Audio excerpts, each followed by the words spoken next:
Hello, and welcome to section 8.1, which is of the chapter, the geometry chapter, so I'm very excited. This is one of my favorite topics. We're going to deal with perimeter, the definitions of perimeter and circumference, which are basically the same definition, but for different shapes. Okay, so before we get into that, let's go ahead and introduce the term polygon. Okay, so what is a polygon?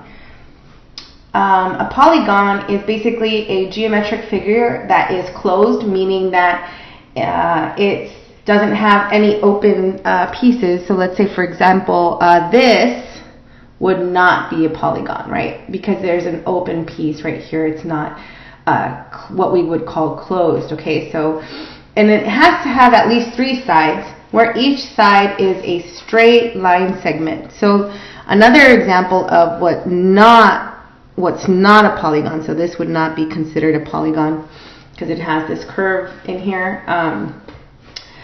The definition of perimeter is the distance around. So peri meaning you can kind of think of it as like around, and then meter, I think it's from the Greek distance, meaning distance. And so in general, when you think about formulas for perimeter, it's best to understand the idea before you start memorizing formulas. Okay, so I mean, you know, in math, yes, we're going to sometimes have to remember formulas, but if you really learn why they exist, you won't ever really need to do memorization because you'll understand it. You can recall it because you know the idea. Okay, so make sure that you understand this idea, and then from there you can go ahead and look at the formulas, and then it'll be pretty easy. Okay, so when we want to find the perimeter of something, it's a distance. It's a one-dimensional thing, like a line. How did people used to measure perimeter of things? Well, you can take like a string or some kind of rope and then tie it around the object and then match it against a yardstick or something. So that's one way. But we can, now that we have formulas and they're based on the properties of the shape, and then that makes it easier. So let's say, for instance, here you have a square. Now what's the properties of a square? Is that all sides are the same, okay? Now, if all sides are the same, let's say we call one of the sides S, okay, so square. And one of the sides is S, but there's 4 sides. So the perimeter is the distance around, so the sum of all the sides, right? And there's 4 of them, and since they're equal, that's going to become 4S. So the perimeter of a square is 4S, okay? Now let's consider a rectangle. Okay, so a rectangle has... It has 4 sides also, but not 4 equidistant sides like the way the square is, right? No, they're not equal. But what is a property of the rectangle is that the opposite sides of this quadrilateral are congruent, or in other words, the distances are equal. So this side is equal to this side, and then this side is equal to this side. Okay, so you have, let's say we let the shorter side be called the width, then the side opposite will still have that same length of width, whatever it is, okay? Now, if we call this side here length, and some people call it the base, this distance, we can denote it by this letter L. Across is going to also have that little L, right? It's going to be the same distance. So, theoretically, we're just adding the 4 sides, right? So, the perimeter should be... we have a W plus an L plus another W plus another L. So if we do like terms, we get 2 times twice the length plus twice the width. Okay, so the perimeter of a rectangle is twice the length plus twice the width. And what you choose to be the length or the width is arbitrary. It doesn't really matter. You're going to still get the same. This, when we're talking about a rectangle, okay? All right, now let's talk about a triangle and its parts. So when you have a triangle, whatever side you consider to be parallel to the ground, we usually call that the base. And the perpendicular distance from one of the vertices, these little corners are called the vertices, right? We have vertices. and then this of course would be a side, and then of course all of these are sides. So we have the base, the perpendicular distance, right? The shortest distance from one vertex, the vertex opposite the base is called the height. Okay, so height of a triangle is the shortest distance from the opposite vertex to the base. Okay, so that's going to be for later. We're going to use that for area. But in this case, we want to know what's the general formula for perimeter. So let's go ahead and label the sides. We don't know if they're equal. We don't know anything about them yet. So we're going to go ahead and label them A, B, C. So the perimeter is just going to be the sum of all the three sides. So that's easy enough. So that's going to be A plus B plus C, where A, B, and C are just sides of the triangle, okay? Okay, so let's go ahead and find the perimeter. Find the perimeter of a rectangle with length 8 and width 5. So you can go about this two ways. Okay, so remember, let's say you can't remember the formula. Okay, but you do remember the properties of a rectangle, that the opposite sides are congruent. So if this is 8, this must also be 8. And then if this side is 5, the side opposite will also be 5 yards. Okay, so then you can just add these up. Or you can go ahead and use the formula, you know, twice width plus twice the length. And then we would say, okay, well, what's the length? The length is 8. The width is 5. And then you just plug it in. So this is the P for perimeter. So perimeter is 2 times the width plus 2 times the length. And that's going to be 10 plus 16, which is 26 yards. Okay, so perimeter is 26 yards in this example. Okay. All right. Some more examples of perimeter. So if you want, you can go ahead and push pause and then work on these on your own, and then come back with me. But it's up to you. I prefer that you try to work these on your own. Okay, so here we go. We have a square where each side is 35 millimeters, but it's a square, so that means that for a square, remember that the perimeter is 4 times the side. Well, we know one side of it, so that's just going to be perimeter is equal to 4 times 35 millimeters, so that's going to be 140 millimeters. Okay. Okay, how about the next one? So here we have the base is 2 5/8 inches, and the other two sides is 1 7/8.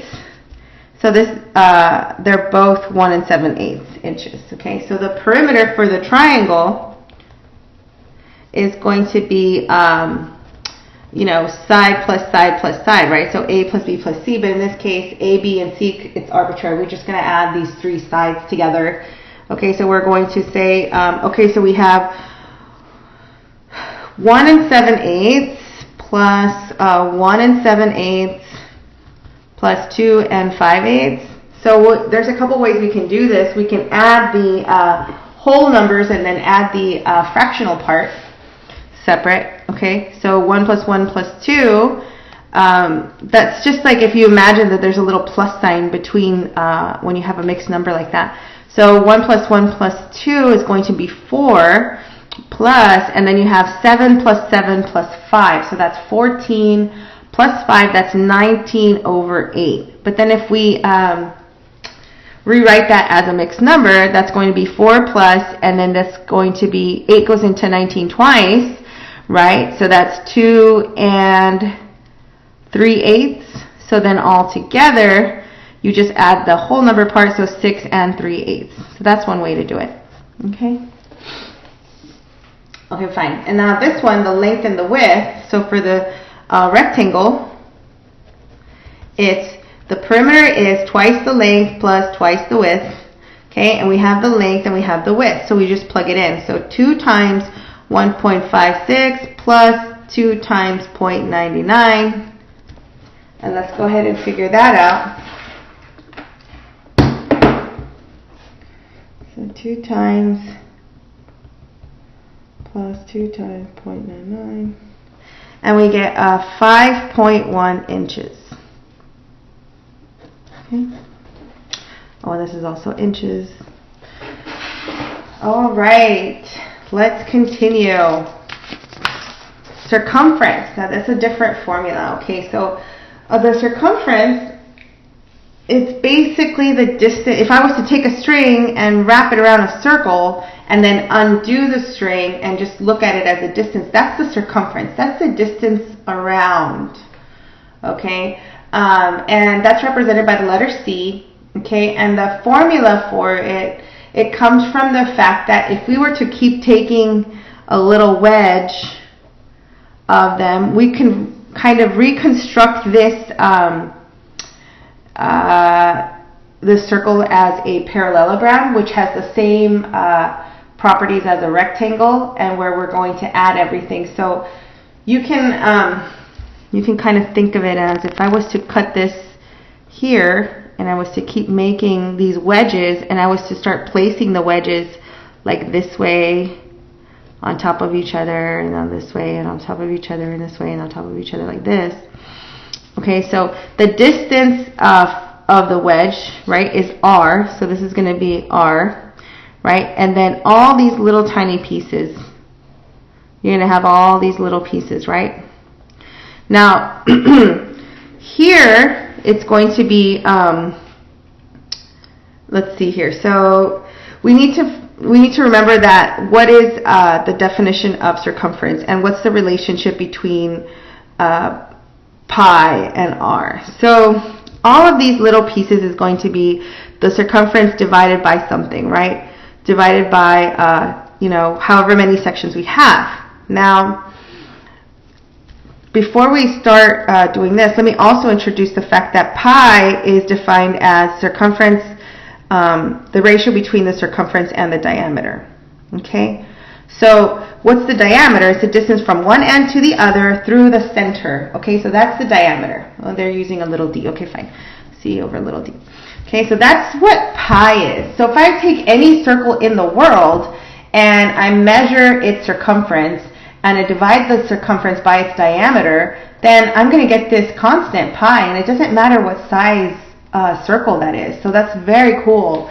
And because there's this relationship between circumference and diameter, you can solve for the circumference. Okay, so if I was to do that, so let's say C over D is equal to pi, and I multiply both sides by the diameter, I get that C is equal to pi times the diameter. So now that's kind of revolutionary and groundbreaking, because we can find the distance around any circle in the world if we just know the diameter. If we know the diameter, we can go ahead and just plug it in, multiply by pi, and we know how far around it is. So that's really cool if you're building like a fence or anything like that. Okay. And then pi, it's approximated by either the fraction 22 over 7 or 3.14. Okay? That's the constant. That's the number. So what else can I say? So here's one formula for circumference, and then I guess this proof I'll use for area, actually. So then what else do we know? The diameter goes from one end to the other end through the center, so see that it's twice the radius.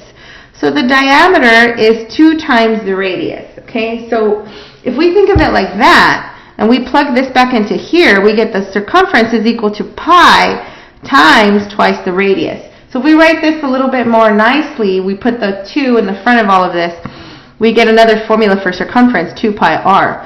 So now we have a formula for circumference with, if we only have the radius, if it's only given to us. So let's say, for example, you have a picture here and they give you that the radius is 5. We're going to use this formula to find the circumference, right? So circumference would be 2 pi times 5, in other words, 10 pi. Okay? And you can leave it that way, that when you leave the pi symbol like this, it's considered exact, because pi is it's an interesting number. It never ends. Look it up. People have fun memorizing pi to however many digits, but it goes on and on, and it's really interesting. So just some cool thoughts to think about later. So basically, here's our formula. C is equal to pi times diameter, and circumference is equal to 2 times pi times the radius. Okay, so let's go ahead and find the circumference. So just here, let's make sure we take a note. We have this formula, and we also have this formula. Okay. Oh, these two. Okay, so euro coin, the diameter is 23.25. So we say, okay, circumference is equal to pi times the diameter. So circumference is equal to pi times 23.25. And the nice thing is if you have a calculator, you can, more often than not, they have the pi function in here.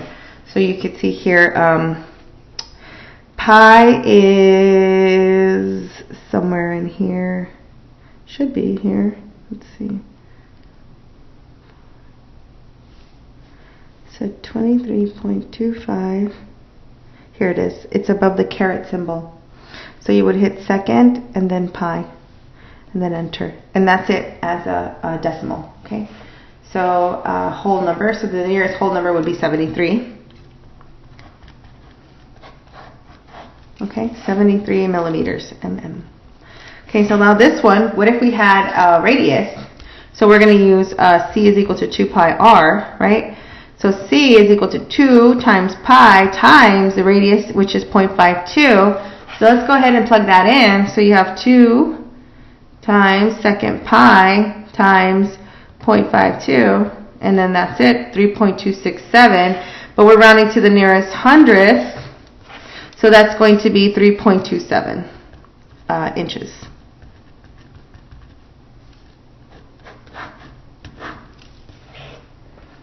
Okie dokie. So that is it for this section, 8.1. I hope you enjoyed it.